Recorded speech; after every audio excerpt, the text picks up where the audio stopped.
Kannada grammar बजरिए Urdu जबान। तो आज का हमारा मौजू है ಪ್ರಬಂಧ ರಚನೆ, ಮಜ್ಮೂನ್ ನವೇಸಿ, ಎಸ್ಸೆ ರೈಟಿಂಗ್. तो चलिए शुरू करते हैं कि ಪ್ರಬಂಧ ಎನ್ನುವುದು ಆಂಗ್ಲ ಸಾಹಿತ್ಯದ ಪ್ರಭಾವದಿಂದ ಕನ್ನಡ ಸಾಹಿತ್ಯದಲ್ಲಿ रूप ಪಡೆದ गद्य प्रकार.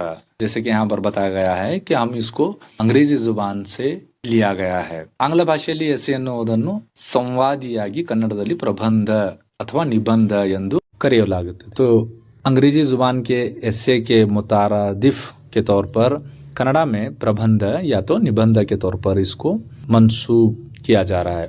ಒಂದು ನಿರ್ದಿಷ್ಟ ವಿಷಯವನ್ನು ಕುರಿತು ಮಾಹಿತಿ ಸಂಗ್ರಹಿಸಿ ವಿವರವಾಗಿ ಅರ್ಥವತ್ತವಾಗಿ ಆಕರ್ಷಕವಾಗಿ ಬರೆದರೆ ಪ್ರಬಂಧ ಎನ್ನಲಾಗುವುದು. किसी एक मखसूस मौजू को बुनियाद बनाकर माहिती संग्रहिಸುವುದು, मालूमात को इकट्ठा करना है, फिर उसको विवरವಾಗಿ तफसील से अर्थवत्तವಾಗಿ बामानी तौर पर और असर आकर्षकವಾಗಿ ಬರೆದರೆ लिखा जाए तो हम उसको ಪ್ರಬಂಧ कहते हैं. ಪ್ರಬಂಧ ಎಂದರೆ ಆಗಿ ಕಟ್ಟು ಎಂದು ಅರ್ಥ. ಯಾವುದೇ ಬಗೆಯ ಪ್ರಬಂಧ ಲೇಖನವಾದರೂ ಅಲ್ಲಿ ಬಳಸಿರುವ ಭಾಷೆ सरलವಾಗಿರಬೇಕು. प्रबंध के एक मानी ये भी होते हैं कि अच्छी तरह तश्कील देना. किसी किस्म के प्रबंध लेखनवाದರೂ ಅಲ್ಲಿ ಬಳಸಿರುವ ಭಾಷೆ ಸರಳವಾಗಿರಬೇಕು. इसकी जबान आसान और सादा हो, ಸಂಕ್ಷಿಪ್ತವಾಗಿ ನಿಖರವಾಗಿರಬೇಕು, ಮುಖ್ತಸರ್ हो और वाजा हो, ವಿಷಯಕ್ಕೆ ಅನುಗುಣವಾಗಿ ಉದಾಹರಣೆ, ನುಡಿಗಟ್ಟು, ಗಾದೆ ಹಾಗೂ ಪ್ರಸಿದ್ಧರ ಹೇಳಿಕೆಗಳನ್ನು ಸಂದರ್ಭಾನುಸಾರ ಬಳಸಿ ಬರೆಯಬೇಕು. तो यहाँ पर मौजू के लिहाज से मिसालें दी जानी चाहिए और जो मशहूर अकवाल हैं उनको बता देना चाहिए. और दूसरे गादे, कन्नड़ा में गादे मातु इंशाअल्लाह हमें नेक्स्ट सेशन में करेंगे, उसको भी लेना चाहिए और रब्त कायम करने के लिहाज से उनको जोड़ देना चाहिए. ಇದರಿಂದ ಪ್ರಬಂಧದ ಮೌಲ್ಯವು ಹೆಚ್ಚಾಗುತ್ತದೆ. तो इस तरह से हम एक मजमून का ಕದರ್ बढ़ा सकते हैं. ಜೊತೆಗೆ ಲೇಖನ ಚಿಹ್ನೆಗಳನ್ನು ಸರಿಯಾದ ರೀತಿಯಲ್ಲಿ ಬಳಸಬೇಕು. उसी तरह हमें रमूज औकाफ का भी इस्तेमाल करें. ಲೇಖನ ಚಿಹ್ನೆಗಳು ಬರವಣಿಗೆಯಲ್ಲಿ ಕಾಗುಣಿತ ದೋಷಗಳಿಲ್ಲದಂತೆ ಎಚ್ಚರ ವಹಿಸಬೇಕು. ತಹರೀರ್ में हम इमला की दुरुस्तगी भी कर लें. ಪ್ರಬಂಧ ರಚಿಸುವಾಗ ಈ ಕೆಳಗಿನ ಹಂತಗಳನ್ನು अनुसरिसिरी. तो जैसे कि हमें पता है कि इसके 3 जुजू हैं, उसमें हम देखेंगे. यहाँ पर है प्रबंध में सबसे पहले पीटिके, विषय विवरण, मुक्ताय अथवा उपसंहार. इसको हम पीटिके मतलब तमहीद कहेंगे, इसको इंट्रोडक्शन भी कहेंगे अंग्रेजी में.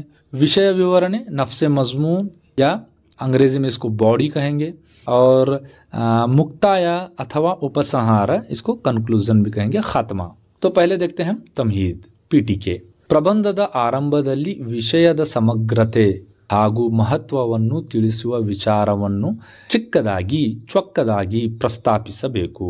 तो शुरुआत में ही हम क्या करते हैं कि जो मौजू है उसके मुतल्लक जामिया मालूमात को मुख्तसर तौर पर और वाज़ा तौर पर पेश करते हैं. ಅದು ಪ್ರಬಂಧದ ಓದುವವರಿಗೆ ಪ್ರೇರಣೆ ನೀಡುವಂತಿರಬೇಕು. तो अगर कोई आपका मजमून पढ़े तो उसके लिए ये कुव्वत मोहरिक का काम करे. अब दूसरा हमारा जो मरला है विषय विवरणे, इसको हमें नफ्स मजमून भी कहते हैं. कि ಪ್ರಬಂಧದ ಮುಖ್ಯ ವಿಚಾರವನ್ನು ಅಗತ್ಯ ಶೀರ್ಷಿಕೆ ಹಾಗೂ उपशीर्षिकेಯನ್ನು ನೀಡಿ ವಿವರಿಸಬೇಕು.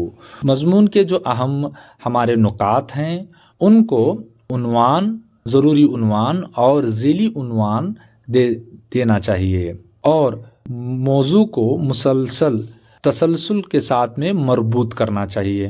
अब है ಮುಕ್ತಾಯ ಅಥವಾ ಉಪಸಂಹಾರ, ಕನ್ಕ್ಲೂಷನ್ या ಖಾತ್ಮಾ.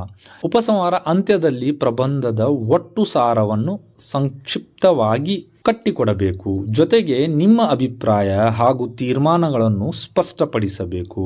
तो यहाँ पर अंत्यದಲ್ಲಿ प्रबंध वट्ट सारವನ್ನು, जो कुछ भी हमारा निचोड़ है, खुलासा है, लुब्बे लुबाब है, इसको मुख्तसर तौर पर हमें तश्कील देना चाहिए.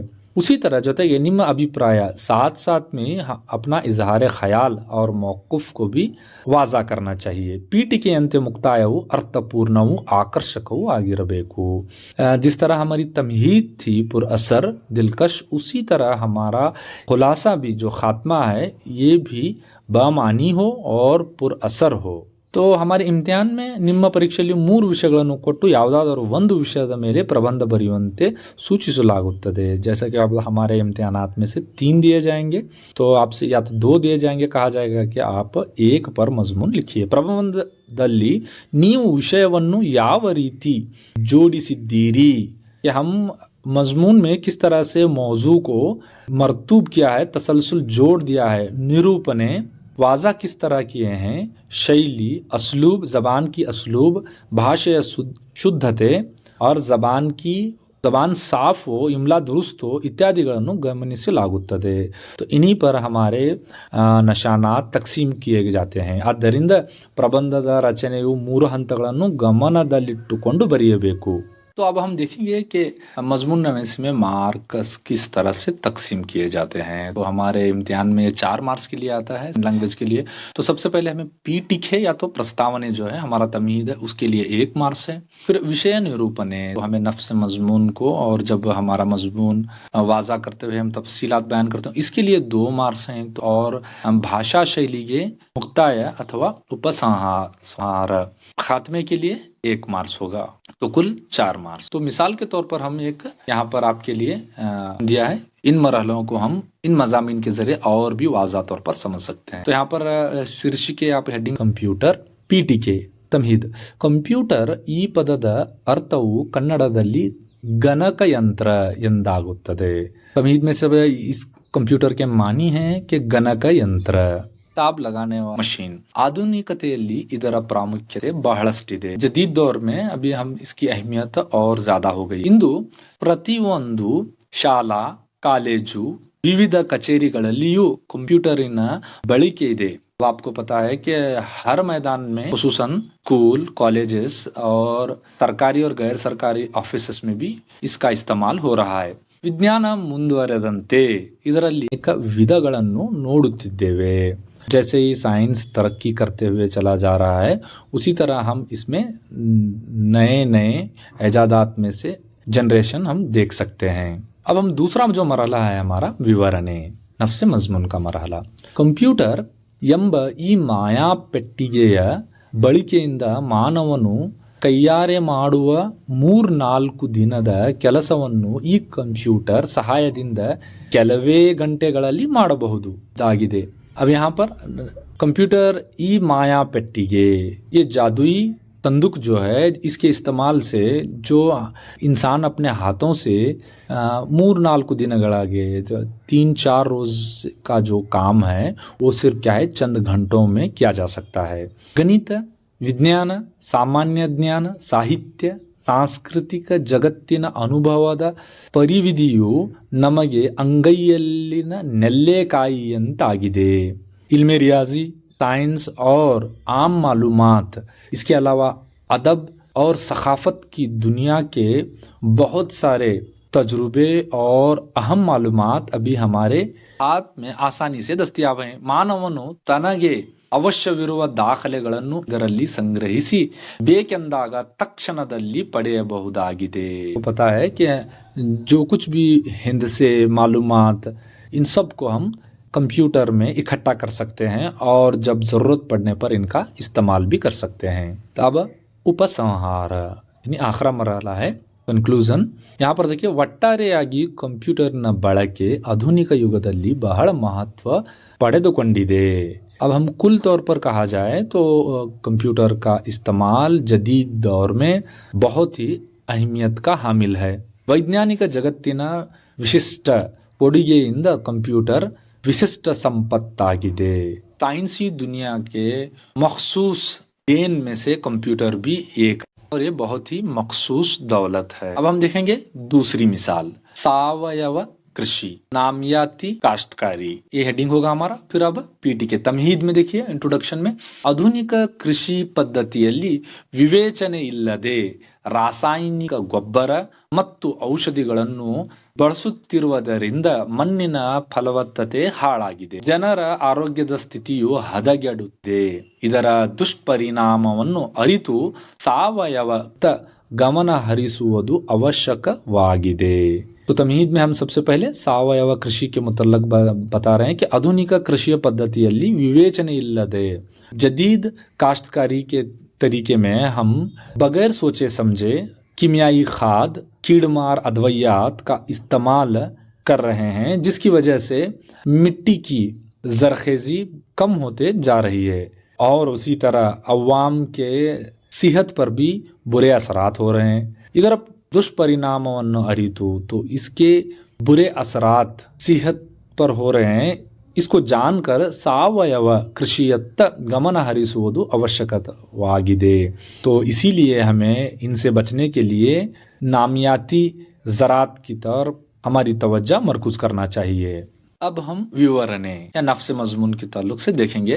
ಕಾರ್ಖಾನೆಯಿಂದ ತಯಾರಿಸುವ ರಾಸಾಯನಿಕ ಗೊಬ್ಬರ ಮತ್ತು ಕೀಟನಾಶಕಗಳನ್ನು ಬಳಸದೆ ಜೈವಿಕ ಗೊಬ್ಬರವನ್ನು ಬಳಸಿ ಮಾಡುವ ಕೃಷಿಯನ್ನು ಸಾವಯವ ಕೃಷಿ ಎನ್ನುವರು.